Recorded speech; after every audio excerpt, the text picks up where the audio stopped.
Welcome to Slamfire Radio, episode 439, recording live from the land of snow and never-ending restrictions on Thursday, January 20th. I'm one of your hosts, Mo. I'm one of your other hosts, Kelly. I'm Adriel. And I am Kyle. Hello, everyone. Hey. Hey. We've all experienced some snow and some ice and some weird weather this week, I think. Yeah. Mix of everything, yeah. It was minus 27 yesterday, and today it's raining in Edmonton. Same, yeah. Yeah. It's weird. Yeah, we got in the Montreal area, wasn't as bad, but in Toronto, they got anywhere from 40 to 60 centimeters. Yeah, we got that here in Kingston. It was awesome. Yeah, it was awesome, yeah. It was fine. I don't believe the Army's been called in, though. So no, we're a little bit more... we have a little bit more fortitude. Is that a word for it? Yeah, fortitude. A good word, yeah. Than those Torontonians. Resilient. I don't know. Resilient. We can bounce back. We're able to get out our doors. You know, those sorts of things. Go shovel. Yeah. As opposed to calling the Army. We'll get into what we did with guns. What we did with guns is brought to you by the Calgary Shooting Center, Canada's premier firearm retailer. They've got the Grey Birch Foundation LDR Fatty rimfire rifle. Put out a few pounds after Christmas. Yes.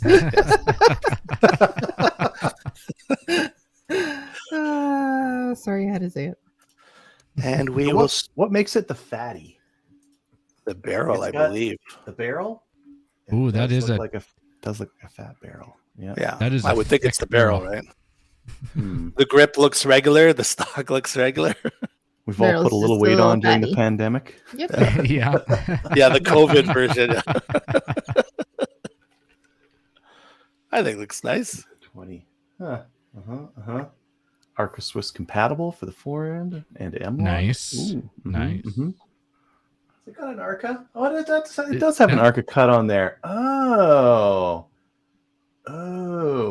Yeah. They keep revising this. This is good. Yeah. Hey, everybody. Okay. So we will start with Kelly this evening. Kelly. All right. Hey, everybody. Nice to see you all. It's been a couple of weeks since I've been on. It's been 2 weeks. Or has it been only a week? I think it's been 2 weeks, yeah. Okay. Anyways. Got a couple of things going on. So, I finally got my Wrangler in the mail after everybody. So I wanted to actually show that. It's the black one because that's all that was available at the time. And black slimming as well. So I'm super excited about it. The only problem is here in Ontario, we are delayed for everything with respect to firearms. So I'm still waiting for my reg certificate so I can go to the range with it. So, oh well, it is what it is. So I'll get it probably in the next little bit. The other thing that came in the mail, I was super excited about as well. I'm Ipsec official. I got my little Ipsec Pen too with my name on it. It's spelled incorrectly. Yeah, we got a pin. I didn't think that I was going to get it. We don't get pins here. I got a pin, yeah. Yeah. It has my number on it too. I didn't know my number. Anyway, spelled incorrectly, but it is what it is. So there you go. Spelled it correctly. That's for OPSEC. That's good. Yeah, that's good. But no, I'm super excited. I also I posted that I got it, and everybody's going, "You got a pen? We haven't gotten our pens." The last people that took it before me, the last course, they said, "We didn't get a pen. Why did you get a pen?" I'm going, "I don't know. I got a pen." Anyways, but it's cool. I don't know. Sure.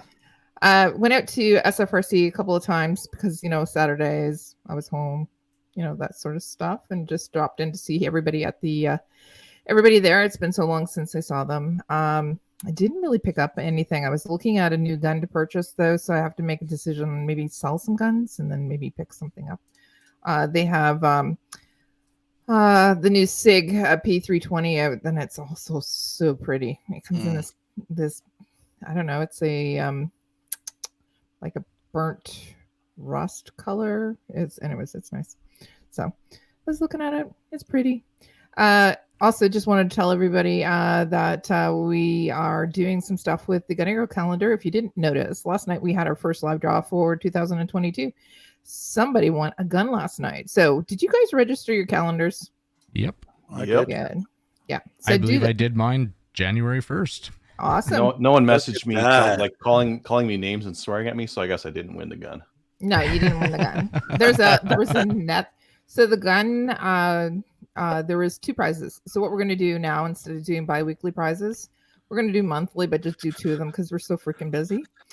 So which makes sense totally. So we're going to do 2 prizes during one draw, and 2 people will win. So obviously, we did that last night. So what I want to say is, if you haven't registered your calendar yet, you really should, because we do have a couple of guns this time. Not couple, a few, more than 2. So it's few.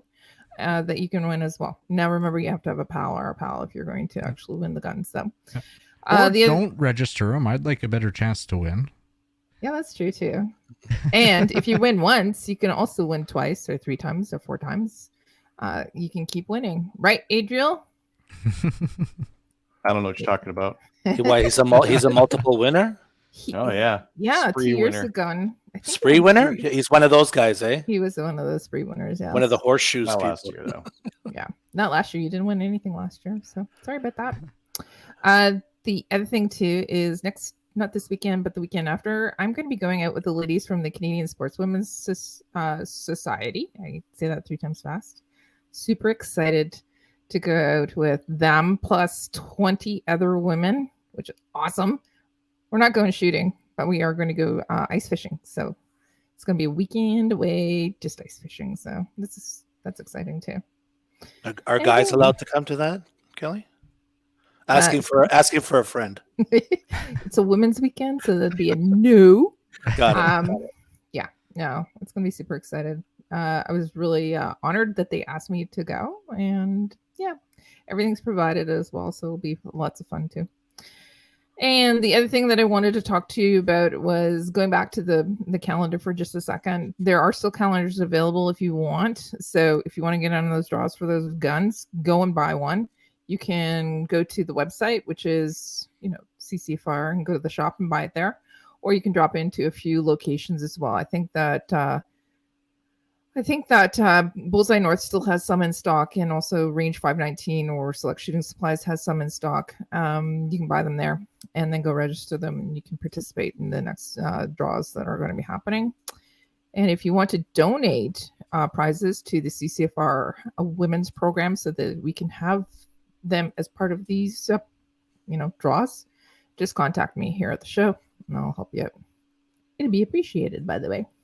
Thank you. That's it. Mo? For me, I didn't do much shooting wise, but hold your hats if you're wearing them, because I finally got my calendar. It made its way to me. Okay. All right. I have to say something. Yes. First of all, that's the most expensive calendar in the whole entire world. Shipping costs 10 times the value of the calendar. Well, it's the second calendar, so yes. Then the first calendar I also shipped, cost me an arm and leg, but it never got there. So this one I shipped with expedited post, and your calendar took longer to get to you than the stuff that I sent to Kyle took to get to him, which is he's in the middle of nowhere in Alberta. So it makes what no is sense. that about? It makes no sense. And I'm not really in the middle of nowhere. I've seen on a map where Kyle lives, and wow. You're in a suburb of Montreal. Yeah, I'm not that. I'm like 35, 40 minutes from the downtown area. So it's not like, it's not remote at all. So I could have delivered it to you. I would have, if I'd known it was going to take almost 2 weeks to get there, I would have driven it to you, and we could have met in halfway in between and had lunch. But maybe one of my neighbors that's not a gun owner got the calendar and now is going to become a farms owner. So maybe, probably not. That would be a positive, Let's right? be real. Yeah. Well, I wonder if he's listening to this show. Don't forget to register it. Yeah. You got a random calendar. You don't know where it came from. Yeah. Anyways, I'm glad it finally got there. Yeah, I'm thrilled, and I did register it right away. So Good. We'll see what happens. I'm waiting for an update on the Type 81 that I ordered from Tactical Imports. It's an interesting order because with most, I guess, like non-restricteds, like you guys bought over the years, that usually you buy, you get the invoice right away, emailed right away, and then within a day or two, you get the shipping notice that whether it's Canada Post or whoever, and then it's on its way. But following the form, and so it's been, I think, 7 days since I ordered it, and just following on the forums, this is like a normal thing for them that there's not much of an update, and all of a sudden, like you get a notice, and then it just shows up. So it's not like it takes a long time. It's just that you don't get. It's not like the other stores where you get the notice right away, and then bam, you know. Yeah. So although it does take typical. 2 months for a calendar to get to you.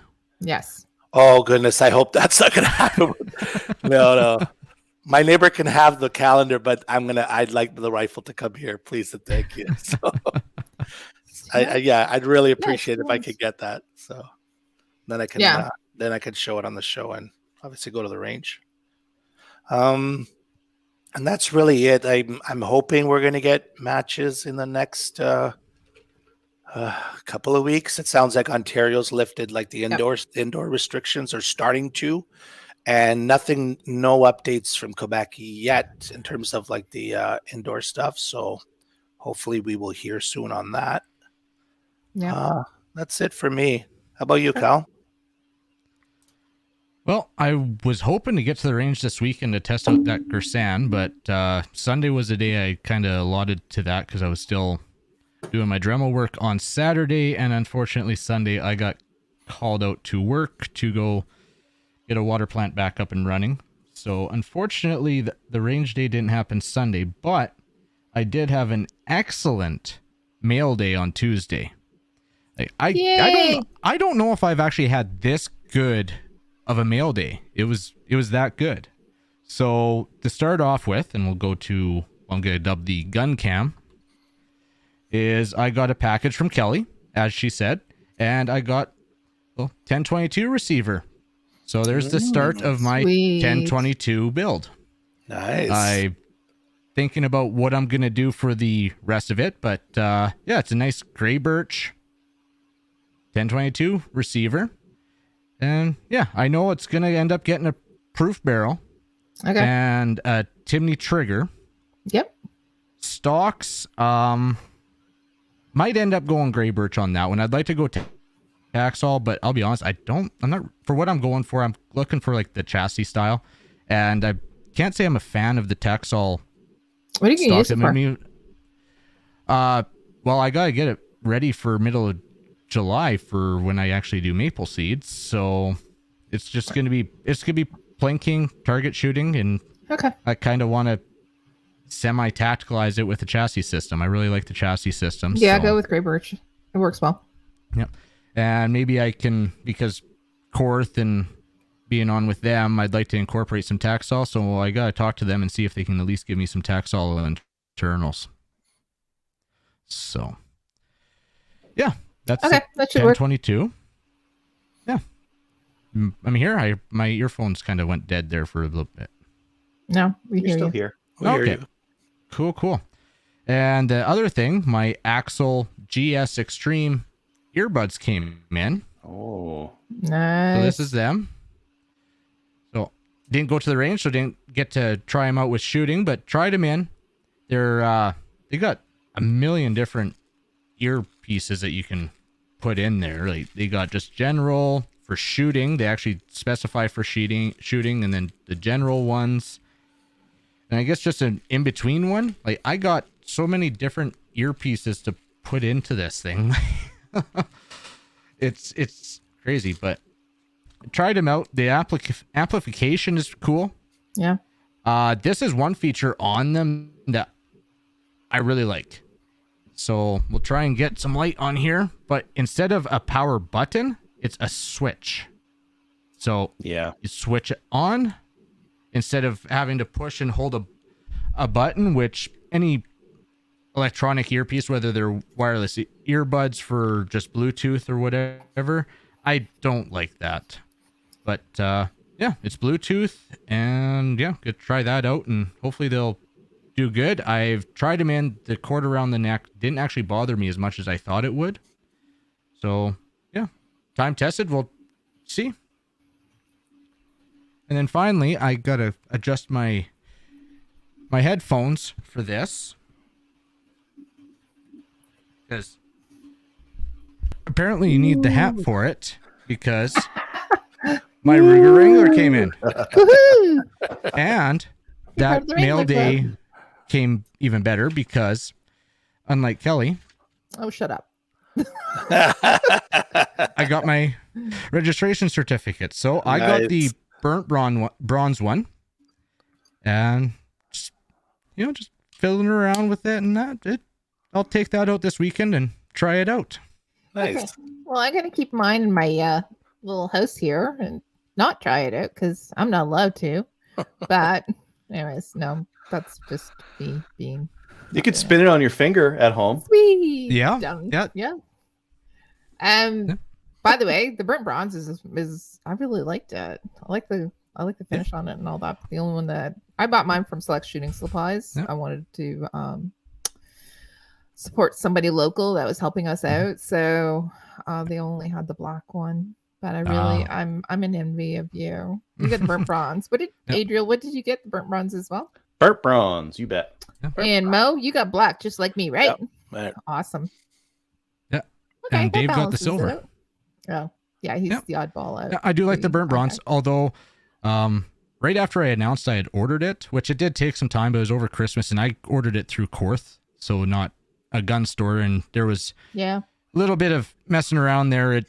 You order from straight from the distributor. It's not the same rushness as if you order it from a gun store, but that's fine. I like supporting the distributor because, well, Yeah. they've supported me for so long. Yeah. But there are whole grips, and after I announced I ordered it, a buddy of mine, Colin, I gotta find the website again, but I'm gonna be ordering some custom grips for this pretty soon. You can get mother of pearl and all sorts of different ones. So I gotta go the same looking as through. the Ruger, right? So you can put whatever you want on there. Yeah. So of course every gun's gotta be customized. So that's gonna be something I order here soon. Send that link to me. I'd love to do that. Once I find it again, I on their will bro grips absolutely on it. do that. Okay. And other than that, that's basically it for me. That was quick, but it was a good week for you. Lots of mail. Yeah. It was a good week. Exciting. It was a good Yeah. day. Like all that come in one day. That's awesome. Mm-hmm. Yeah. Adriel, I how That's about a you? day. That's a day you don't want to have your wife like looking at the mail. She's like, what the heck? Ding dong, ding dong. I got some more. What is all that stuff? I got some like home improvement stuff in there and some tools. Yeah. Guns are tools, Yeah. right? Yeah. Your Consumables. birthday present. Yeah. Oh, definitely a tool. It's just a tool. Yeah, It is, yeah, absolutely. tools. Parts and Yeah. tools. Yeah. For me, I spent a little bit more time looking at some gun room stuff. I was watching some videos last night. I saw some really interesting ones. I saw some that were like volume for price. So like one guy, and like the volume for price way to go for like a gun wall Yep. is vertical with like your standard 3-inch cutout spaced 4 inches apart. Vertical with like a bungee strap over top holding them in, and you can fit like a humongous amount of rifles like that. I'm not going to go that way. That looks stupid. It's not cool. Well, it's not good for display. The coolest way. Oh, you got to do the sideways one, right? So, Yeah, that's the cool way to do it. Like heck, Wow. like okay. Well, Pretty my efficient. guns in my rifle cases are displayed that way downstairs in my gun room. Not cool way with the bungee cord. The bungee cord, like vertically, Mhm.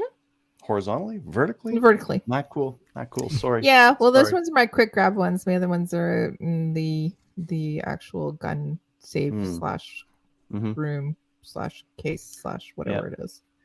And then I started looking at like some pegboard, and I look at some slat wall. Slat wall is like it's like channels, and it's got like a little slat in there, and then you check like a hooky kind of a flat thing in there, and they sell some on Amazon that are like rubberized and like good to go for guns and not that expensive. So that's what's downstairs in my basement right now, Slat and wall? it's the slat wall with Mhm. the ones from Amazon. It's going to be much when we get into the mail. Mhm. I I want to see some pictures. Kelly, if you got pictures, I want to see, because I want to like. I've been looking on Facebook Marketplace, and there's some guys selling like slat wall for pretty cheap, like you can even aluminum do slat wall. I wouldn't mind like putting a big stretch of wall with that stuff on it, but then you got to mount the guns. They got to be sideways. They got to be like displaying themselves, not stacked vertically for pure efficiency. Unless if I get to that point, that's a different problem. Yeah. No, it's actually really cool because what you do is you Mhm. have them. They are in those on those little hooks with the rubberized, right? Not sideways. So the hooks or the prongs are down the barrel. For So pistols or rifles, what are you talking? Oh. What are you talking right now? yeah, I'm going to send you pictures later. Okay, I need pictures. I need to see Yeah, how this is. because they're made to display them like that. The hooks are specifically made to display them like that. So, and then all you have to do is actually either have a trigger guard or trigger guard or a trigger lock, sorry, or No, a no. I'm gonna put Well, a lock. No, The door not is in gonna the be gun my lock. room. yeah, I know. Yeah, no locks. Anyways, but I do mine with anyways. I'll show Combo you. lock. Yes, the combo lock. Deadbolt on the way in. That's it. It's never mind. Okay, That's yes. all I need.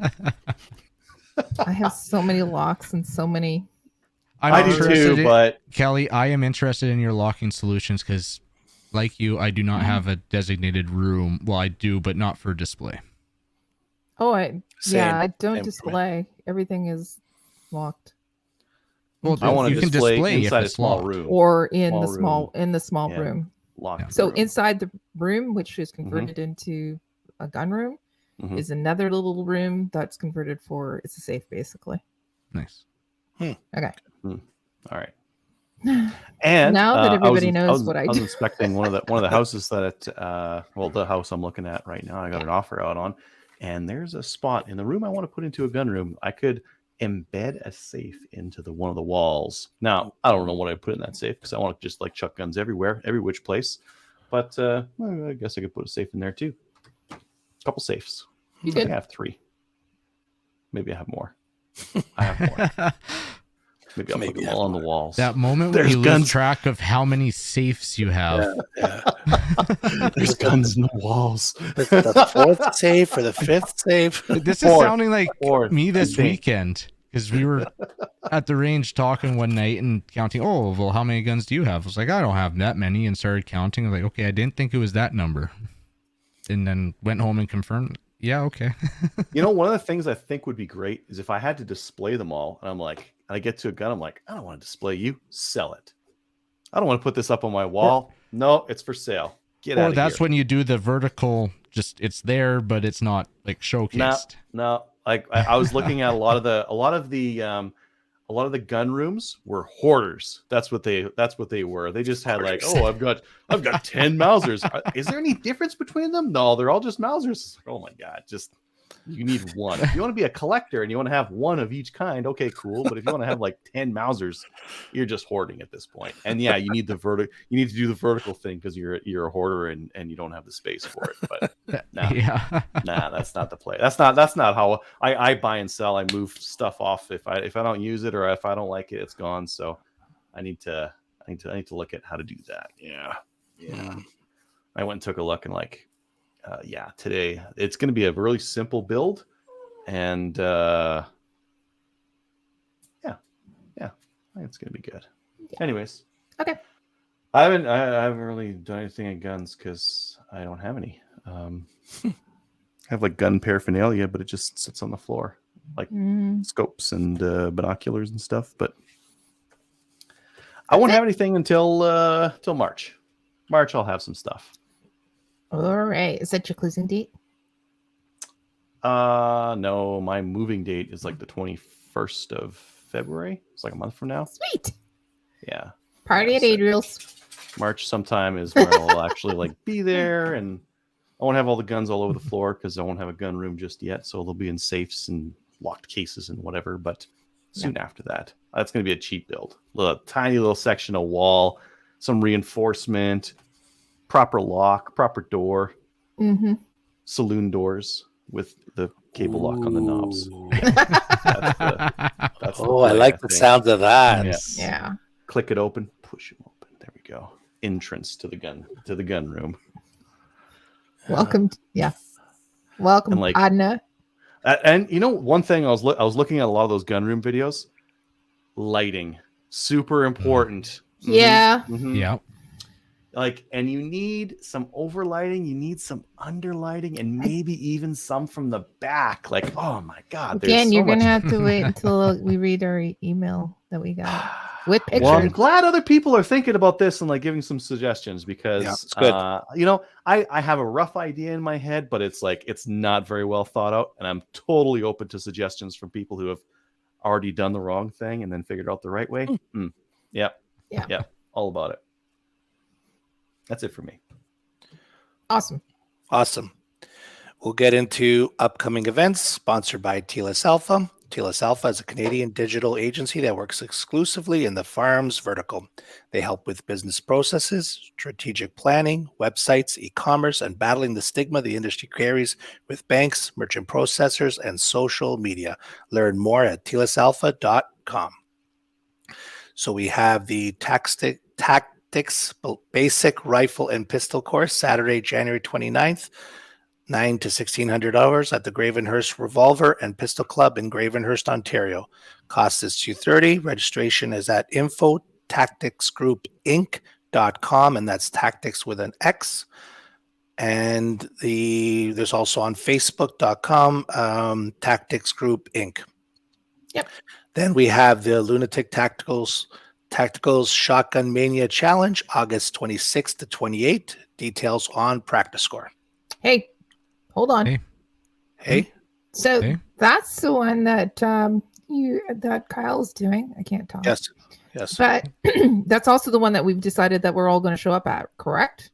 Yes. I thought that was. I'm gonna need help with the logistics because the reason I know where he lives is I looked it up on a map and okay. I'm gonna have to figure out. You could fly. There is an airport. It's 4+ hours from the Edmonton airport. It blew my mind. I gotta drive up to Grand Prairie too. No.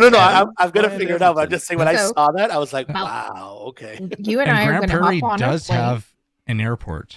Okay. Not a real one though. No. Like it's a dirt road. There's cows on it usually. I'm not afraid of flying, but I cannot get on an airplane where you're sitting next to the pilot. I can't. Do that. Well, it is true. It's pretty much just the Dash 8s that come in here and now. You see the guy like 737. flip the propeller. Like I can't get on that airplane. I'm sorry, I just can't. So. Okay, Mo, you and I are going to get on an airplane in Montreal, and we're going to fly to Edmonton. Adriel's going to pick us up, and he's going to drive us out to Grand Prairie. Is that for real? In a 20-year-old minivan. Yeah. Oh God. We might make it there. We might. All right, but we also have to figure out guns too. Well, fly with a shotgun. Fly with your shotgun. That. Yeah. Yeah. Oh, if you're gonna, are you gonna take a 28 gauge? No, that's that's an over-under. No. You need a competition gun. Yeah, 12. So that being said, we're all. Do you want 20? Yeah, I can do 20. I got a 20 gauge. Okay, cool. All right. Yep. Or the Gersan might be possible. We'll see this weekend after I shoot it. Okay, cool. Mm-hmm. All right. Now that we figured that out, the reason why I stopped you is because if anybody else is interested in coming out and meeting us, come out to the match. We can wrangle up a podcast as well. Okay. I say we could probably do that. Yeah. Yeah. And then we could probably also drink whiskey and other shenanigans as well. Okay. All sorts. We're flying to Edmonton on a real airplane. This is super. Oh, important. Jesus. Yes. Real airplane. Yes. A real airplane, not a toy airplane. Okay. So. No. Edmonton is a big enough airport where they send the big planes. Okay. Got it. Yes. I've flown to Edmonton a few times. It's that part's fine. I'm just not going to some tiny little airport. The pilot's smoking. You have ashtrays in your armchair rests. We all have parachutes on the back of backpacks. You do shots with the pilot, vodka shots. Yeah, I was gonna just say he has a flask. He has a flask and he's like hitting it a few times before we take off. And I'm like, no, it's okay. No, it's bad when you see the maintenance out the window with duct tape on the engine. Yeah, it's fine. That's been there a while. You see them bashing with a hammer and then they take out the duct tape. You're like, okay, maybe I'll get off then. Are you somebody who's afraid of flying? No, but it just has to be a real airplane. That's all. Okay, so in other words, when I get there, I'm going to have to give you some alcohol and maybe some other. Are you familiar with the show The A-Team? Yeah, of course. No, I'm not. Right. I'm not that old. Go ahead. The Mr. T character would never fly, so they literally had to drug him to get him on an airplane. Are you Mr. T? No. Oh, I was looking forward to drugging you. Okay. Well, my last name is with a T. Whoa, I think we're that just went a whole other direction. We're learning about other shenanigans that Kelly had in mind. What's happening? I'm getting drugged.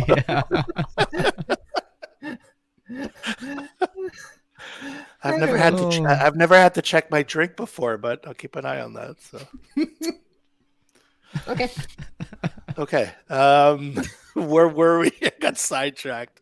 I stopped you after yeah. Although we mentioned that one. Okay, so back to the regularly scheduled podcast. We got the 2-gun winter brutality and night shoot at Quesnel, BC, March 5th. Details on practice score. See, now I know how to say that city. We just had to have the guys here. Just had the guys, from Quesnel. Does Quesnel have a real airport or no? No, they have less of an airport than Grand Prairie's got. No, sled dogs is how you get in there right now. Oh, is that how it? Okay, got it. Yeah, you're scared of sitting next to a pilot and going there. You're sitting on the engine. You're actually flying the plane. Yeah, you're flying the plane. Yeah. All right, so we have Ladies' Days. Kelly, also known as the CCFR's Women's Division, is looking to sponsor Ladies' Days events at your range. This is a range-driven initiative, but if you would like the sponsorship and support, contact Kelly at info@slamfireradio.com or info@firearmsrights.ca. Is that good, Kelly? No, it's slamfireradio@gmail.com. But anyways, I don't know why I had info. But yeah, so if you or your club interested in getting a CCFR sponsorship, send me an email or message through Facebook. Anything. Yeah, it's a great idea. Yep. Okay. And we'll get into the news. We have the Kotenko family files a $23 million civil lawsuit.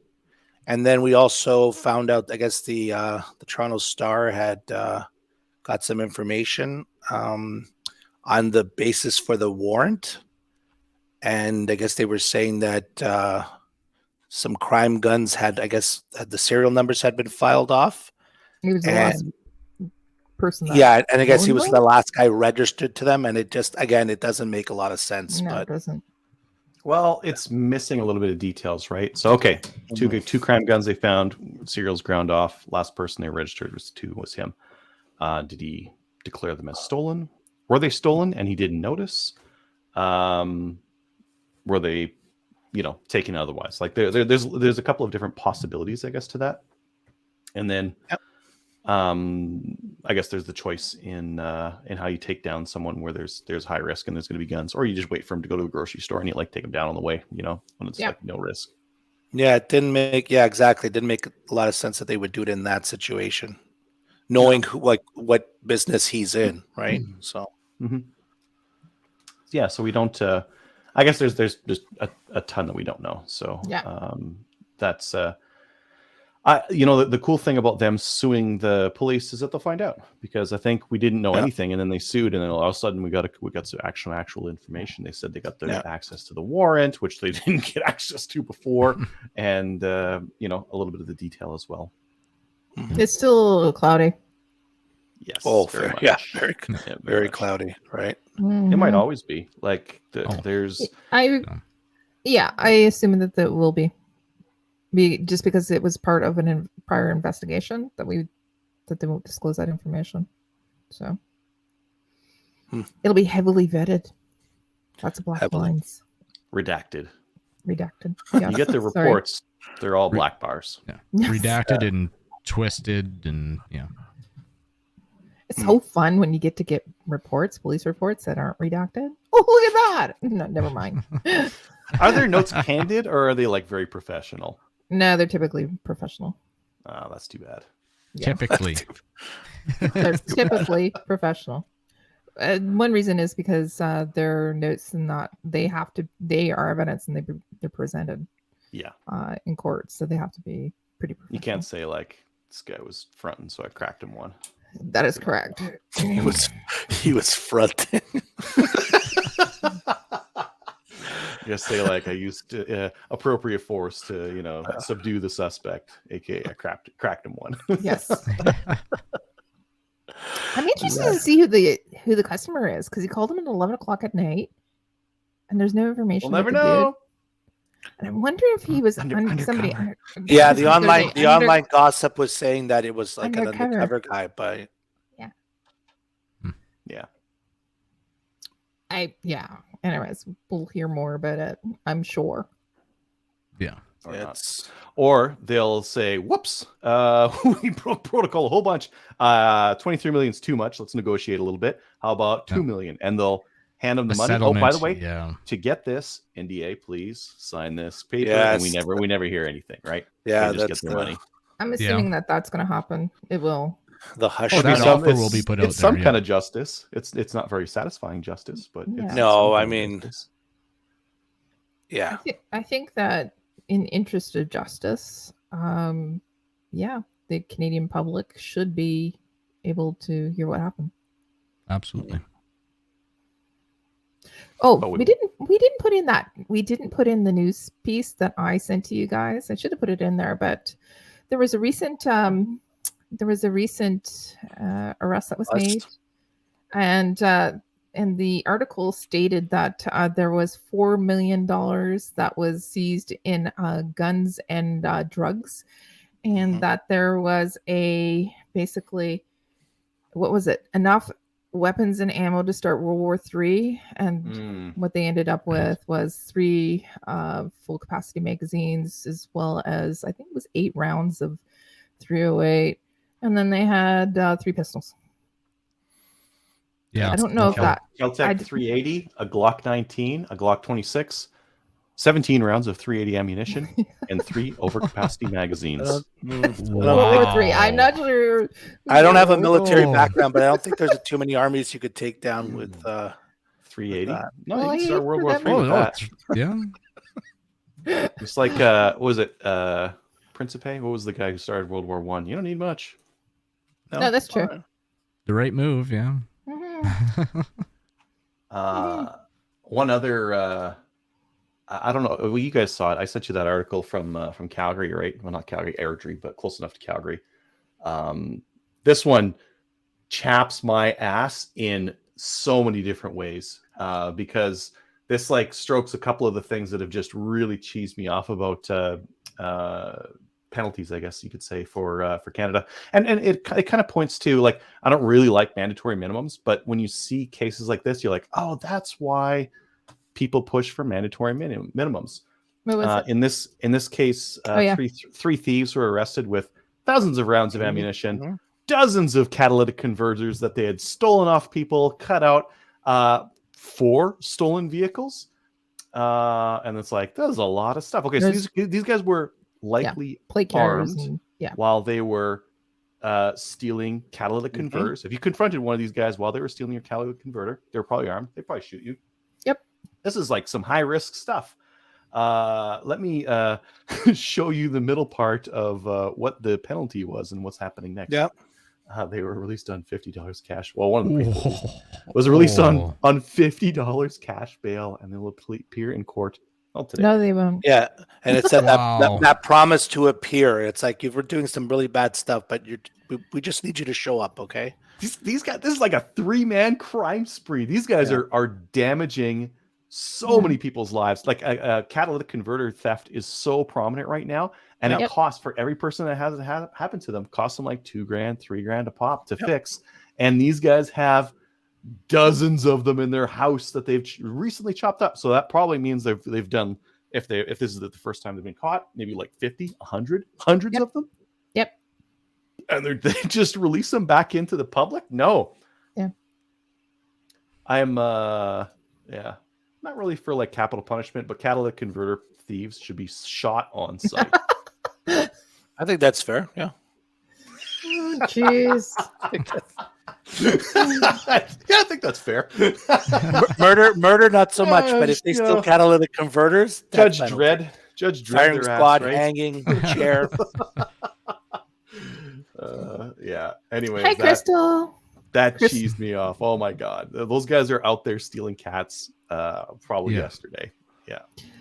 I'd be interested to see if they actually show up.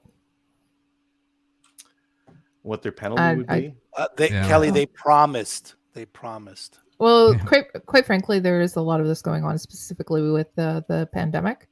A lot of people are being granted bail. You'd be surprised what they're charged with too, and they're granted bail. It's because of the pandemic. Yeah. Just to let you know. Yeah. You'd be surprised. No, I wouldn't. And yet, gun owners are Really? $50 bail is surprising for that stuff. Those guys are armed, stealing catalytic converters and vehicles. $50, good enough. Make pinky promise. Make sure you come back. Yeah. I don't think that they. Test driving without consent. That's great, Birch Solutions. Yeah. Test driving without consent. Well, the funny thing is, like, if you ever saw those guys, there's no way to win. You see someone stealing your cat, you go up, confront them. They're armed. They're going to shoot you. Okay, cool. You see someone stealing your catalytic converter, you call the cops. Yep, I see they're in this kind of vehicle. They have this plate. That's a stolen vehicle. They're never going to find that. Maybe they're not even running a plate. If they're doing this late at night, no winning. No winning. They published their names, which was good, and where they're from, Airdrie. I'm just saying. Doesn't help though. It's just like you get these random cracked ends where there's just people doing drugs and stealing cats. And it is Airdrie though. That's true. Just saying. It's a nice little like suburb of Calgary. It's supposed to be, but they always got this crazy shit going on. Yeah. I've been to Airdrie. Yeah. Okay, so there's a car auction in Airdrie. So. Oh, that's right. There is. Yeah. There's also horse auctions in Airdrie and cow auctions. And when I flew there, that was also on a real airplane. So. Really? Only way to travel. Let's flew into Calgary then. Yeah, it was the Calgary. Yeah, nobody had to drug you then. No. Okay. We'll get into the CCFR legal donations. We have the Rock Cut Shooting Club gave $5,000. That's awesome. And Prince George Rod and Gun Club with $1,000. Also awesome. Looking for a way to help the CCFR fund the massive upcoming court battle. Now it's more important than ever. Become a member. Donate to the legal fund by sending an EMT to finance@firearmsrights.ca or stop by the website and donate to win a cool neon sign for the Man Cave or Lady Lair. I like that. I love that. Every $10 donation using this link gets you an entry. They did the draw for the most recent one yesterday or the day before. So I think they're going to be putting up a new one after that. So just saying. I don't know who won. I didn't listen yet. So no, I didn't listen yet. I know there was an announcement about an upcoming a weekly show, I guess, on I want to say Wild TV. Does that sound right? Yeah. Maybe. I'll have to listen. So we'll get into new gun stuff, sponsored by Bolt Action Coffee. Slamfire Radio is a brand ambassador for Bolt Action Coffee. The coffee is roasted in small batches and is quite honestly some of the best coffee you can get your hands on. Send it to your house by going to www.boltactioncoffee.com. Discount code SLAMFIRE, uppercase. And we have a lot of stuff because with SHOT Show going on, there's been tons of new gun announcements. Just give me like 2 secs. I'm just like trying to open up all these at once. Actually, don't give me 2 secs. Give me like 3 or 4 secs. That was a joke, but okay. Yeah. So it wasn't a good one. Is there anything that I was just gonna say? Is there anything while Adriel's opening up? Did you guys see anything that you like? Yep, from SHOT Show? Yeah, I added a bunch to that list there. Okay. I sat there with a little notebook taking notes and I like that. Oh, I like that. I didn't put the whole list in there. All this stuff we'll never get. Yeah. We might get this one. Bushmaster announces the new BA-30 straight pull bolt action rifle. That sounds straight up our alley. That's a Canadian product in the making. Yep. It's a bolt action. It looks neat. It's got like a rounded receiver to it. Yeah. It was spring assisted, I believe. Was it? Yes. Why would Bushmaster make that? Doesn't sound like an American product. That sounds like an It's Aussie or Canadian. It's a Canadian product. It would be made for the Canadian market or the Australian market. Or the UK market. Mm-hmm. Yeah, look at that. Look at that bolt handle they Bushmaster. got there. It's like a turn down, angly thing. Huh. Mm-hmm. Oh, and it locks to the back. Look at that. Nah. Ooh, okay. But why when you have the bolt release right there? Okay, well, whatever. I guess you could lock it open. MP5 style. Slap it. Slap it up. Yeah, it's upwards, yeah. Whatever. As long as I get to slap my gun, I'm okay. It's really the priority here. Anyways, that's neat. Franklin Armory gives your new Gen 3 Glock 17 binary fire capability. Yeah, this is cool. Pew, pew, pew, pew. Double taps. Yep. Double taps. Yep. Have you guys seen their forced reset I can't triggers? believe I said that. What? Have you seen their forced reset triggers? Not Franklin's, no. No. I don't know if Franklin does it. It might be one of the other companies. I know the one VFRT who did it first. Someone did it, and then someone copied them right away. Yeah. And they're both in a battle about it. Anyways, the forced reset, it pushes the trigger forward, like the bolt going back pushes the trigger forward into your finger. So if you get the right pressure on it, it shoots very fast. Yeah. It's basically bump fire. Yeah. Yeah, but just the trigger. Yeah. We'll never get it in Canada. So, Yeah. the next one here, Walther. Walther? Put this one in here. So someone else talked about the Walther. I didn't put it in, so I did. So they added that. Look at that. Yeah, go ahead. Look at that. I like Walters, and they added to the PDP the new line. Yeah. And made a pro version. That's I think nice. it looks I like it. Yeah, it's got a good Yeah, look. I like to it. Walters as well. Yeah. They feel good. Are you only They feel allowed good to in the use it hand. if you get paid to shoot? Is that the pro bit? I don't get paid to shoot. Costs money every time I pull the trigger. I definitely don't get paid to shoot. Do they have a PDP amateur? I don't believe so. Not at this shot. Okay, well, not for me then. Sorry. So how's it different, I guess, than their other stuff? The flared magwell. What else did they add to it? I'm trying to remember because I've been looking at so this is a duty handgun. So even with that flared magwell, they're selling this as a duty handgun. Oh, that's cool. Threaded barrel, upgraded trigger, reinforced optic cut, and magwell extension. You could use a magwell and still carry it as a cop, right? You just absolutely. Need that reload performance. Nice. Cool. Okay. So y'all's not gonna buy one. It sounds by the like of it, right? Oh, I have to wait for not to pleasure in other people's pain, but I have to wait for Toronto and Montreal and Vancouver to ban handguns, so I buy all your cheap used ones. Shush. Oh, I said the quiet part out loud. Yeah, that probably will. Not that. Anyways, the WK 180C Gen This interests 2. me. this is interesting. Yes. So they gave up on the charging handle, Yep. the snappy one, and they went to a non-reciprocating one. Okay. This is backwards. This actually goes the other way. And that little bit there engages with that little bit there. Okay, so I have a question for the 3-gun guys. Does it matter reciprocating and non-reciprocating in Not at a all. competition setting? Not at all. No. Like In for fact, actually, clearing malfunctions or anything like that? On this setup, I actually prefer a reciprocating hand. Reciprocate. I do too.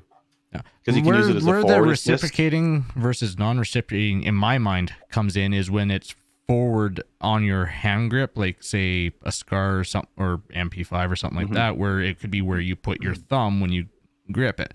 There, it doesn't matter. Like I said, I prefer it with a reciprocating because there's no forward assist. So by chance, it's dirty because, well, we're all guilty, I'm sure, of not cleaning our guns as much as we probably should. You can at least grab that and get it into battery if it's just out. Non-reciprocating, you can't do that. Yeah, Got it. the bolt release lever is in a perfect spot. I hope, like, my bolt release on my WSMCR is very stiff. I wouldn't be able to use my thumb. I need to like hammer on the thing, so I don't even use it. I hope that this is not stiff, because that is a very nice go fast part right there. I don't care about the non-reciprocating or reciprocating too much, but I think that's a go fast part right there. Yeah. One cool thing is they said, your standard AR safety is now compatible in there, as well as your AR anti-walking pins, and that because they narrowed it up. How'd they put the safety in there?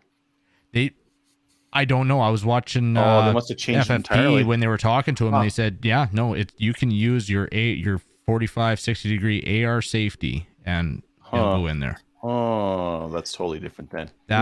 That's really cool to me. Yeah. New Canic? Yeah, so they have a new competition pistol. I put that in too. So. Whoa. You can see, Whoa. I just saw it just before the show. I'm like, oh, that looks kind of cool. I'm gonna put that in there. Yeah. You're Well, they attracted have by a the dark bling. side version of this, all black. They called it the dark side. Yeah. You But, were saying something, Kelly? He was attracted by the bling. The bling? Yeah. the gold. I'm like with a slide release that goes that far. I'm worried that I would hold that down with grip, because like I have a really big problem with like just manhandling the pistol and gripping the shit out of it, and then not having the slide lock back on me. Might be very bad too. This is quite big, and this means that like putting your hands out there, you might be pushed by you just training. Just don't do it, right? Yeah. That mag release is weird. That's trippy.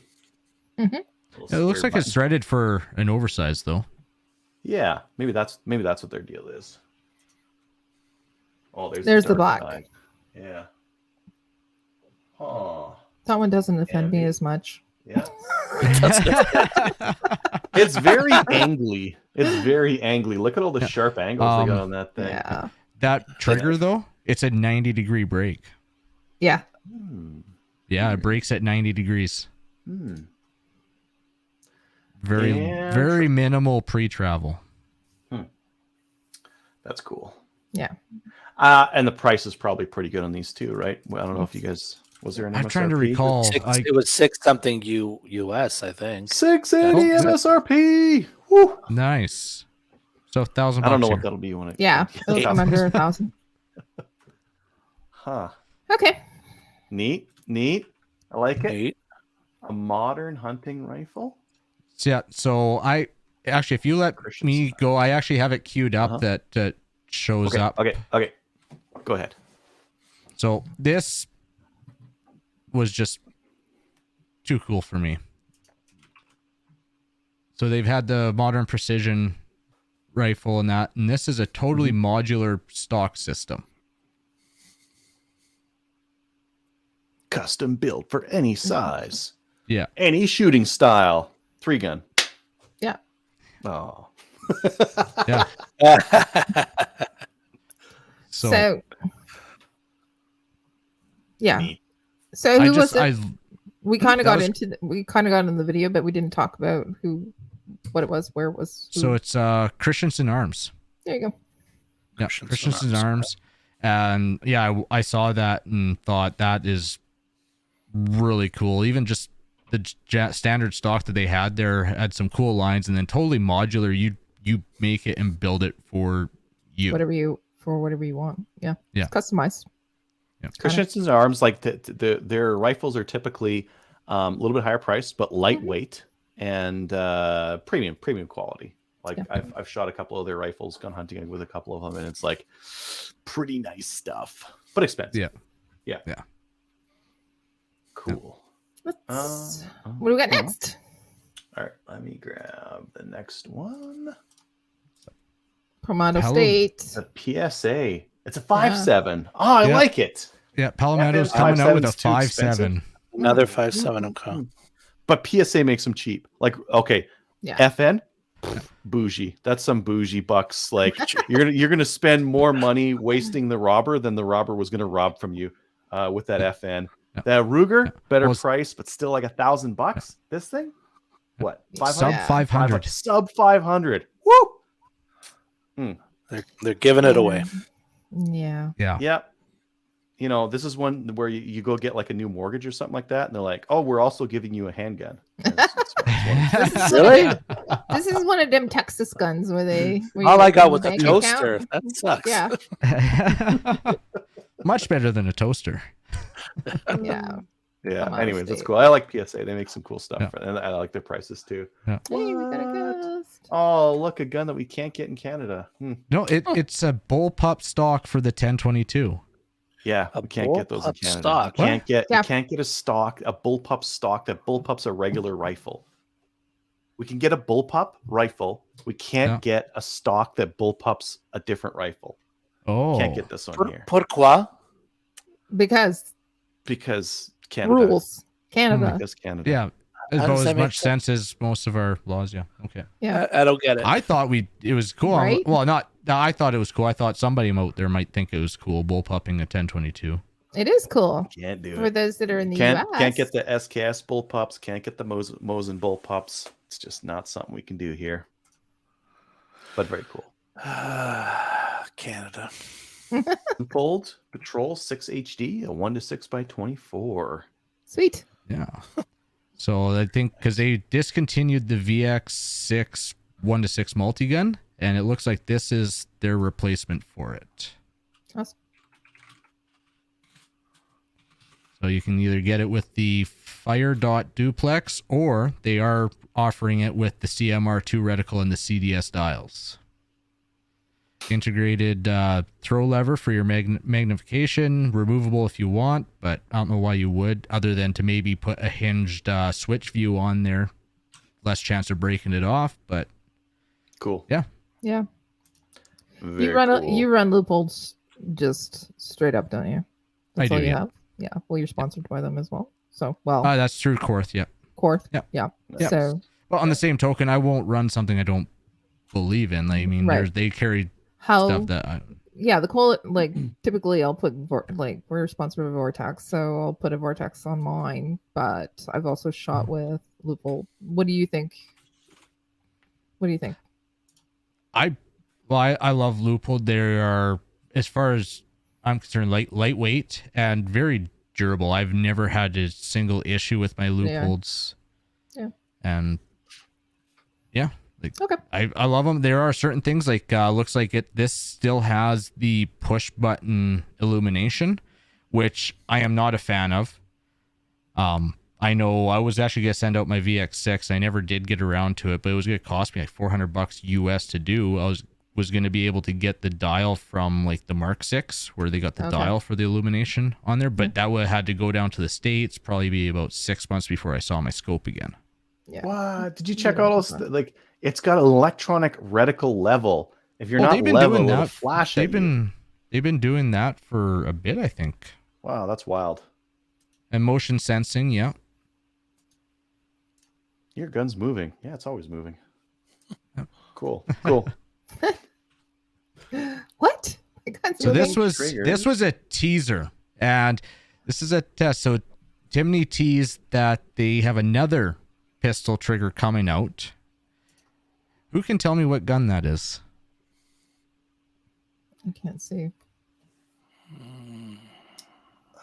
The little bit up here doesn't look Come on, quite right. come on. Redirecting. I To don't me, know. that's an MMP9 right there. Well, sorry. Oops, I clicked on here. Yeah, but that part doesn't look correct for an MP9. Unless I have a Gen 1 MP9, so Like that- maybe the that's- Gen 2 does that. But that's totally Maybe. the disassembly lever from an MP. And it's a Wow. pivoting trigger too.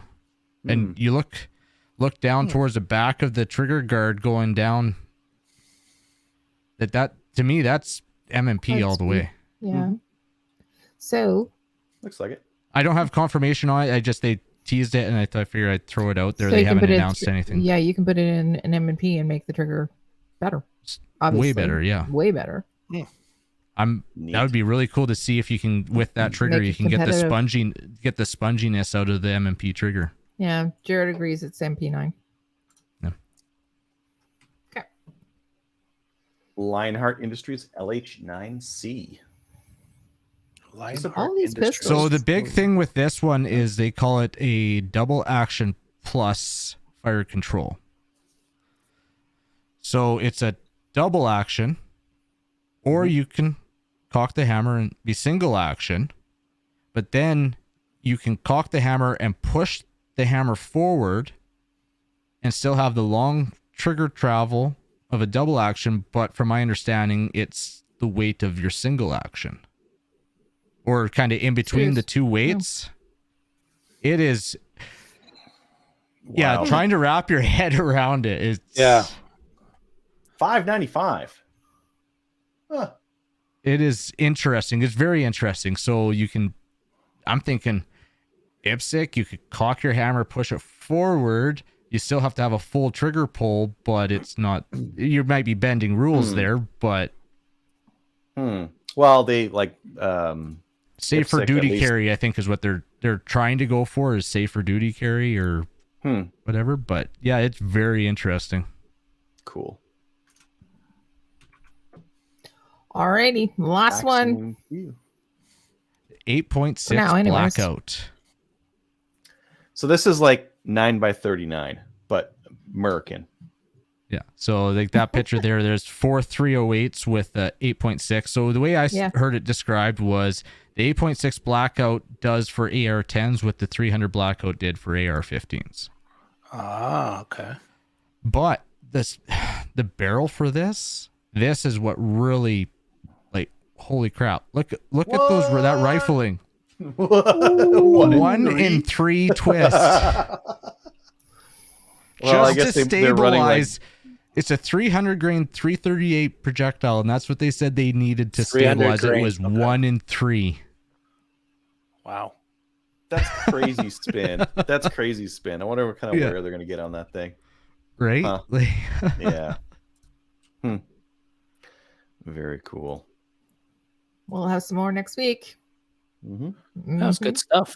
Very good stuff. I just wanted to mention that Jared said that he saw the new Bull Armory offerings. It's kind of amazing, and if you want a new open gun, would be a great choice.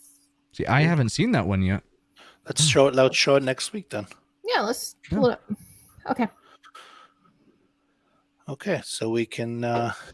We have our guest here now. Welcome. Hello. Hi. How are you? Good. How are you guys? Good. Fantastic. Looking at new guns, drooling over kind of some of the stuff that's at SHOT Show. Some interesting ideas, some practical, some like not practical. Like that Magpul counter. Yeah. Well, you get the Canadian version. It's like 5, 4, 3. Limited use. Yeah. But pretty interesting. Anyways, welcome to the show, Tristan from Spectre Ballistics. You've been on the show before. Maybe just let the listeners know what Spectre Ballistics is all about and how you got started. All right. So Spectre Ballistics, we're a firearms manufacturing company located in Alberta, right in Strathcona County. And we got started making SKS accessories after a hunting trip where I dropped all of my ammo on the ground continuously. So came up with our first products and then went from there. So we're just about to release our very first complete production rifle. So not just parts, but like a total rifle. And that's our model C71, which is a 1022 in a chassis. This guy right here. Oh, okay. It's ultra lightweight, weighs 4.5 pounds dry. And it's a full aluminum chassis. And we're making all of the parts for it except the barrel and the trigger. So that's going to be our first sort of real rifle. And then we also have our Lynx 180B, which is a 180 receiver that's a 1/4 pound lighter than a WK receiver. So that's kind of our two big products right now. We also make our 1022 magazine adapters, which allow you to use 5.97 mags in your 1022, and a bunch of other miscellaneous parts. So, yeah, I think I've tried the 1022 adapters. I've tried some of the SKS stuffs as well, like the Oh, there's one that you guys have a magazine adapter that lets you cut the duckbill off the duckbill and run it in like a more standard mag pouch, I guess, right? Yeah, that was actually our very first product, and it's a mag block. You just shove in your SKS, bolt it on, and then you cut off your duckbills on Tapco mags. Yeah, cool. And so then our magazine release, which is an AK style release. So rather than having to pull back on the thing, you just push it forward with your thumb like an AK-47 or a VZ58 and rock the mag out. Makes it a lot faster and easier. Yeah, and super applicable now that we don't have like VZ58s or anything like that. That's a possibility, right? So some guys might want to tack out their SKSs. Yeah, we've seen quite an amount. We've seen a lot more sales since the OIC because of that. Fortunately for us, but unfortunately for gun owners that we can't play with their VZ58s anymore. Mm-hmm. Yeah, well, I mean, there's a pretty big price jump between an SKS and like a Type 81 or something like that out there as well, right? Yeah. Well, an SKS they're going for $450 right now, and I think a Type 81's $1,200. Yeah. Pretty big price difference. So tell us more about the Lynx 180 lower. So you mentioned that it was lighter. What other reasons would you want to get one of those over what you have right now for a lower? So it's actually modular as well. This rear part of the receiver comes off, and you can bolt on different stock mounts. So you can use 1913 mounts or Magpul Zukov Yugo AK stocks, which is really the best stock for an AR-180. It's folding, it's adjustable, and it's cheap. They're about $150. And it doesn't look stupid at the back. It flows with the lines at the back and doesn't introduce extra angles and that kind of thing. Here's a WK receiver. You can see it's quite blocky. And right at the rear here, this is an adapter that goes on to take buffer tube stocks, and it adds about a ½ inch to the receiver. And also this whole area, it's thick and solid aluminum, so it's very heavy.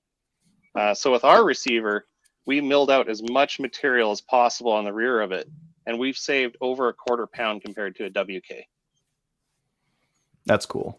And the other thing we do, we shave down the thickness of the receiver kind of like right in this area, and it allows us to use standard AR trigger pins. So if you buy like a Trigger Tech or something, you want to put anti-rotation pins in, you don't have to buy special ones or kind of fiddle with longer screws. You can just use your regular pins. Yeah, I like that. That's because like you mentioned there, I tried putting a Trigger Tech in mine, and there's no anti-rotation pins. The pins can like fall out because there's nothing holding them in really. They're just there to locate the trigger pack.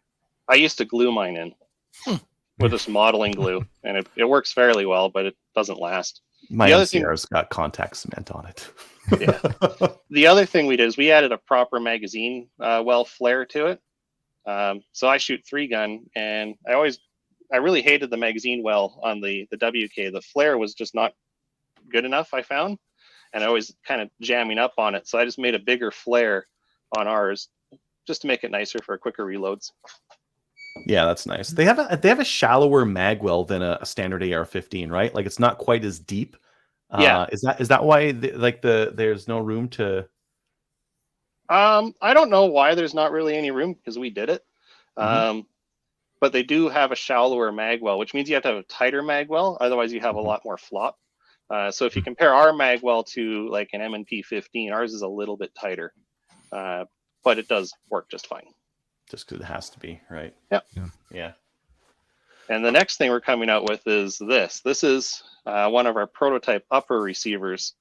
This is a very early prototype. I think this is the second one we made. And it's an ultra lightweight receiver.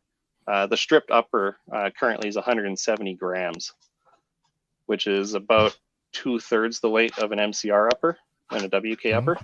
And that just goes, right onto the receiver. And it fits real snug with our receiver. And it also has, side plates. So we're going to have a few different options where you can have it left-hand charge, right-hand charge, or ambi. Right. Yeah. That's cool. Yeah. Yeah. And we also have a proper self-lubricating bushing in it, so you're not going to wear out a nylon bushing or a brass bushing. Okay, so like self-lubricating. So it's an oil impregnated sintered metal bushing, Uh-huh. and they're used in industry. So we're using that. A lot of people just take a brass bushing, which doesn't have any self-lubricating properties. Well, a little bit, but not as much. So they do wear out a little bit. They'll start to get loose after a few thousand rounds. Whereas the self-lubricating bushings, because they have the oil right in it, you can actually see it when you take one out. They're kind of black speckled. That just really helps with the wear. Interesting. And the rail, is the rail on your guys's to spec? Because like I know the other ones Yes. aren't. I can't run like an Aimpoint Pro mount on a lot of mine. So right before the OIC, I bought myself a really nice EOTech Voodoo and mount, and I was very disappointed I couldn't put it on my WK or my MCR because the rail's too short. So the one thing we did is we made sure we have proper mil-spec rail on this thing, so it works with any mount. It does make it a little tiny bit taller, about a millimeter taller, but worth it in my opinion, just to have any optic choice you want. Yeah, especially QD mounts. Yeah, they typically need the full space underneath, otherwise they get kind of tight. Yeah, I couldn't even get mine on. Yeah, well, I could put my Aimpoint Pro, like they got a big fat knob on the side, and that knob would bind up with that would be the part that's torquing on the receiver, not on the rail. Which is not repeatable and not a great so you replace the mount to something else, or it'd be cool not to have to though, because it is a cool, like having a QD mount is really nice on a rifle that you might want to pop optics off or on again.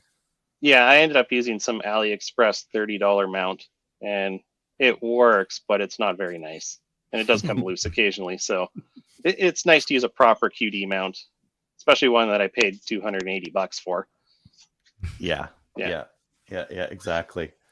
Oh, that's really cool. So so it sounds like you guys are kind of focusing in on like SKS and 1022 and AR 180, AR 180B, WK 180C. It's an AR 180B. So our Lynx is based directly on the Armalite rifle and the Nodak Spud rifle. So if you have an original one, you can take the parts from it and put it on ours. And of course, you can take the parts from an MCR or a WK and put it on ours as well. Interesting. Yeah, because like there's some of that stuff. Some of that stuff crosses over, and some of the stuff. I think the bolts. Which bolts work with yours, or is like what are you building the upper for? So we spent a lot of time making it so both bolts work. Really? Yeah. I've tried swapping them. They don't swap on my WK and my MCR. They don't swap. So you guys must have done something really interesting for the upper to make it take both. Because we're removing so much material from the upper and making it as light as possible, and how we're attaching the side plates, you can actually get a WK or an MCR bolt into it. The MCR bolt will not fit into a WK receiver because the WK receiver is too narrow. And a WK bolt, it will fit somewhat into an MCR upper, but I believe the side plate catches on it. Yeah, there's something that catches on because I tried it. Some people asked me online, and I tried it and didn't work. But if you made it right from the factory like that, that's cool. Yeah, and we're coming out with our own bolt carrier, which is hopefully going to be a DI system, because we want to make a super lightweight AR 180B, and the way to do that is get rid of the piston and the heavy gas block and just go DI. Well, and then the coolest thing about running DI is that you can run multiple barrel lengths. Like right now, we're kind of stuck with running the carbine length gas system. So if you can get away from that to something that's DI, man, that simplifies being able to run all sorts of different barrel lengths. Yeah, like ideally, we'd like to run a Faxon barrel with a rifle length gas system, and that's just a really nice setup we found. Nice and soft shooting. Yeah. Tunable gas block, something like with some adjustment on it. We don't know yet. We haven't really finalized the design on that. We're just using really part spin stuff right now to kind of prototype and get it working. And as we iterate through the prototypes of the bolt carrier, we'll decide if we want to do an adjustable gas system or not. Personally, I've never found the need for an adjustable gas system. And I also find the AR 180 mechanism is kind of softer shooting than an AR 15 anyway. So I don't know if it'll be necessary. Yeah, it might not be. I mean, like all the AR-15s I've got, none of them have an adjustable gas system on it. Yeah, that's only like if you were to fine tune something, really fine tune something, that would be nice. But I don't think it's strictly necessary. Actually, if you guys go with a DI system, someone could use a fixed or an adjustable gas block on it then. Yeah. Oh, absolutely. Just from, if you buy a full rifle from us, we don't know if it'll have it or not. We're not at that Wouldn't stage need yet. to. Yeah, if you're building the full rifle, you know what it needs, and you can choose the gas block that would work with it. But if you wanted to go a little bit fancier, you could go with you could go buy an adjustable one and use it on there. Yeah. Interesting. Yeah. Yeah. That's for the gamer guns. Yeah. And that's what really that's what we're trying to make is a competition gun for the 3-gun shooters out there, service rifle shooters, the people who want a really nice gas gun. Can't use their ARs, but they still want to win. Yeah. Yeah. Yeah, 3 of us are on that 3-gun path. Yeah. Shooting 3-gun. Yeah. Well, I would actually like to go to. Oh, go ahead. I was just say this is interesting because there's a bunch of stuff coming out now where it makes it viable in Canada, and I don't get a gun to borrow this year, I don't think. So I got to come up with my own 180 this year for shooting. So it's cool. See, lots of gears turning. Yeah. I'd like to take my gun down into the States and I'll get laughed at for having a really heavy, weird gun. Actually, we had Dave Hartman on, and I don't think as soon as you told him it was an AR-180, you'd have so many people intrigued in it, I think. I think so. Yeah. Yeah. I want to take one down for Superstition Mountain at the end of March, and just for that, because after running up here, yeah, they can be just as competitive, I think. And yeah, you would get a lot of looks, and it would be very interested looks as soon as you told them it was, that's an AR-180. That's not a BRN 180. Yeah. I think a lot of people would see it, think it's a BRN 180, and then you look a little closer and you realize, wait a second, this is quite different than an AR. Yeah. I mean, it's kind of wild to think about. Like, imagine you're in the US, you're like the center of all things gun, and like a country next to you is like building this really like has a cottage industry around this one gun that you sold one time, and it's like wild, and it's like all this like weird competitive stuff for this one type of rifle. It is pretty interesting, and it's something that they don't really get a lot of exposure to other than the BRN 180, right? Yeah. And I find it's getting fine-tuned too, so the earlier issues are not issues anymore. You see the links, okay, we're solving certain issues with it, so it's getting refined for sure. Yeah, going through the growing pains, right? Yeah, and also a lot of the 180s that are on the market right now, they're not designed for competition. They're kind of an entry-level budget rifle. So even if you go buy a WK or an MCR, you're going to want to upgrade the parts on it, and we're actually getting to the point where we can do that in the industry now. It's not just you buy this gun and then there's nothing you can do to it. Which is really nice. Yeah. Unless you have like a Dremel and JB Weld and contact cement and some other stuff to make that happen.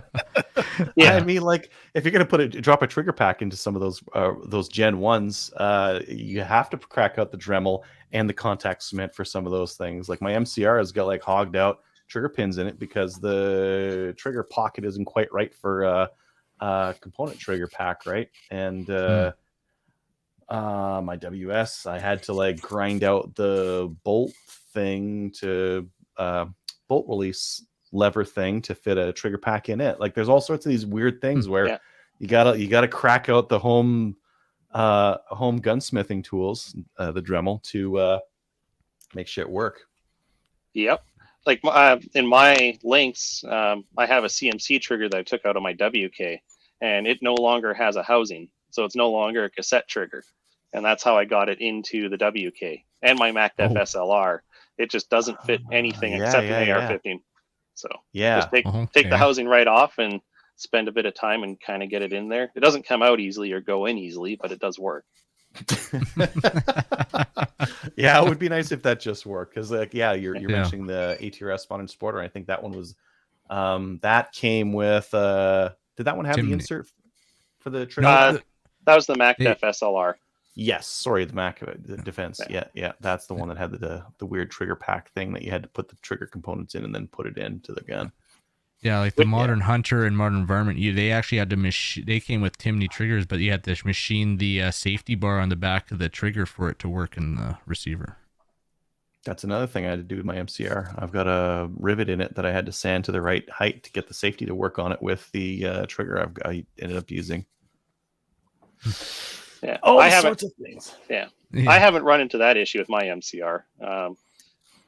Well, because my drop-in trigger pack was too tight a tolerance, and the safety on it was built for a component, not a cassette style. So once I put a cassette style in it, then they left too much room for the safety. So I had to do something that I had to build up the safety to let it engage. Otherwise, you could pull the trigger with the safety on with that cassette in there. Ooh. Well, not anymore. Optional. I fixed it. It really is optional. Yet, just don't trust the safety. This is my safety. Exactly. Best safety. Yeah. That's my finger for the audio listeners. Awesome. Yeah, it sounds like some really exciting products that you've got. Anything else coming out soon? Not really. We're really working on that upper right now. We just finished fulfilling all of the pre-orders for our lower. I think we have maybe 1 or 2 left to actually ship. So now we're kind of caught up on that. We can focus on the upper and get that started. We just got our stock cut up and ready to go on the machine probably early next week for the first run of those. We're really busy with the existing products, that we're not really bringing anything too new for a little bit yet. Yeah. Well, those lowers are probably going like hotcakes, and the Zhukov stock is in my opinion, the best. ACR stock is cool, but it's expensive. The Zhukov stock is like perfect for like price. So how it looks, it folds, it extends. I think there's a cheek piece for it too, right? To get the correct cheek height on it. Yeah, cheek weld. Yeah, you can get a cheek riser for it. And really, you can buy 3 Zhukov stocks for the price of 1 ACR stock, and it does all the same things. Including looking like an UGG boot.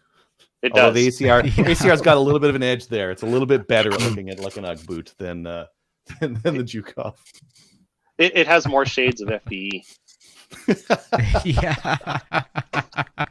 I think I've only ever seen the Zhukov in black, Magpul black. Yeah, I think they make it in FDE, but no one's imported it in. Oh, that's why. No big loss. Black is easier. Yeah. Yeah. Awesome. Well, thanks again for coming on. Before letting you go, just let people know where they can find out more about the products that you sell. Yeah, you can check us out on our website, which is specterballistics.com. Everything's available on there. Or if you want to order it locally, just have your local gun shop bring it in from us. We do sell to dealers as well. Fantastic. All right. Cool. Well, thanks again for coming on the show, and looking forward to those new AR 180 uppers and lowers, seeing those out at matches. Oh yeah, we're looking forward to it too, because we all shoot matches and want a really good gun. Yeah, exactly. Awesome. Thanks for coming on again. Thank you for having me on. Thanks, Tristan. Yep. Thanks, Tristan. You're welcome. Talk to you guys later. Take care. All right, that was great. Exciting stuff. We'll get into listener feedback. Listener feedback brought to you, sponsored by Armory DC Gunsmith. Armory DC Gunsmith is a full-service gunsmith who specializes firearms refinishing. He offers hot bluing, parkerizing, and Cerakote finishes, as well as wood refinishing. Check out his online inventory of new and used guns, firearms accessories, optics, and more at dcgunsmith.ca. You can also follow him on Facebook and Instagram. And we have one letter, which I guess I can read.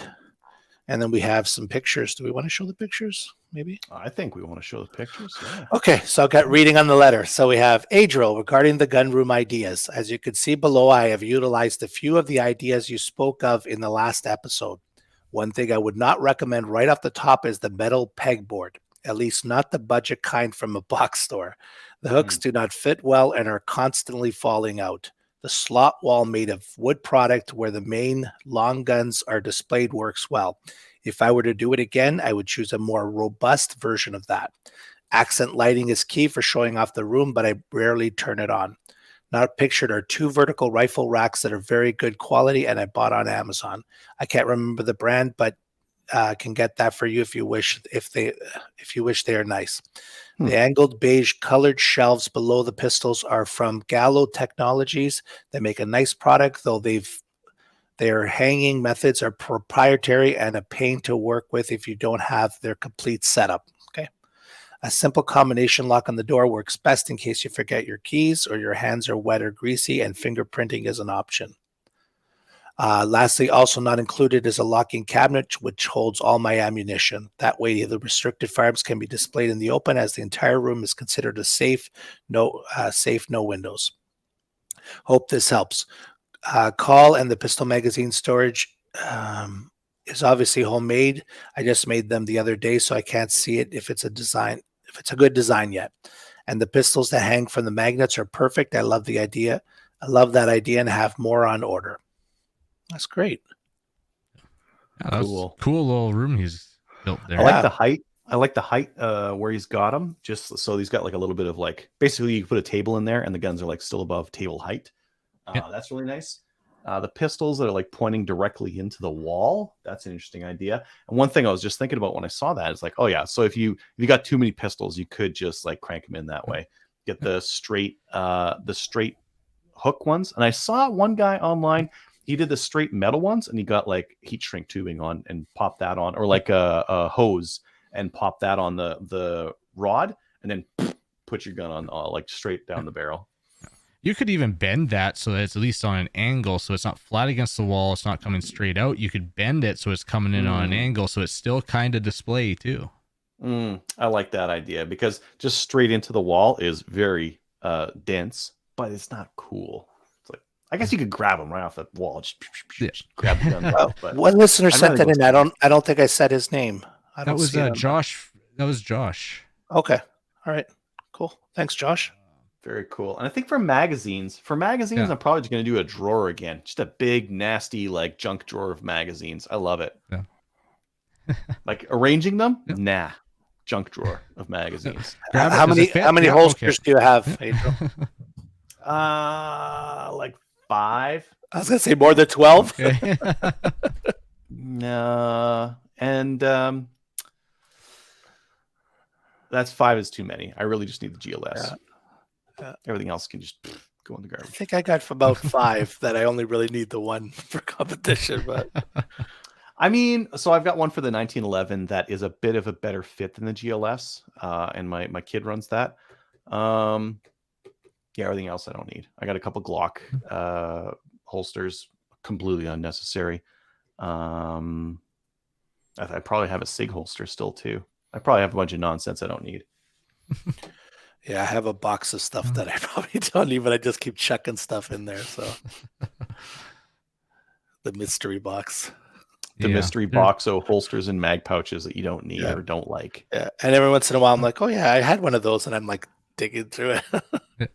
I love going through those boxes. Oh, I forgot about that. Yeah, exactly. Okay, so we have no reviews, but if you'd like to email the show, you can do so at slamfireradio@gmail.com. We have no new Patreon supporters, but thank you to the ones that do support the show. And you can sponsor us or support us by going to patreon.com /slamfireradio. And we can get into the shoutouts. Adriel? Oh, yeah. Just go check out the First Focal Plane guys. They're doing some reporting at SHOT Show right now. They're going to get the Rona on our behalf. But they're doing a great job showing off all the new guns, and especially the stuff that has like Canadian focus to it. So go check them out. Yeah, I've been watching. It's good. Kyle? Well, I was gonna shout out them too, because they're putting out some they're putting out some good videos. But I also want to shout out Kelly for sending out that receiver, and then Korth for helping me out with the Wrangler and then everything else. So awesome. Okay. Yeah, I was going to shout out Kelly as well, because She put a lot of effort into getting me that calendar. So thank you so much. And then she had a shout out too. Should I read that one? Yeah. She wanted to shout out Russ for the pens that she got. So thank you, Russ. And check us out on Gun Owners of Canada. Like us on Facebook. We're up to 2,912. Give us a review on Facebook. Join the CCFR. Very, very important. And see you next week. Good night, everyone. Good night. See you guys next week.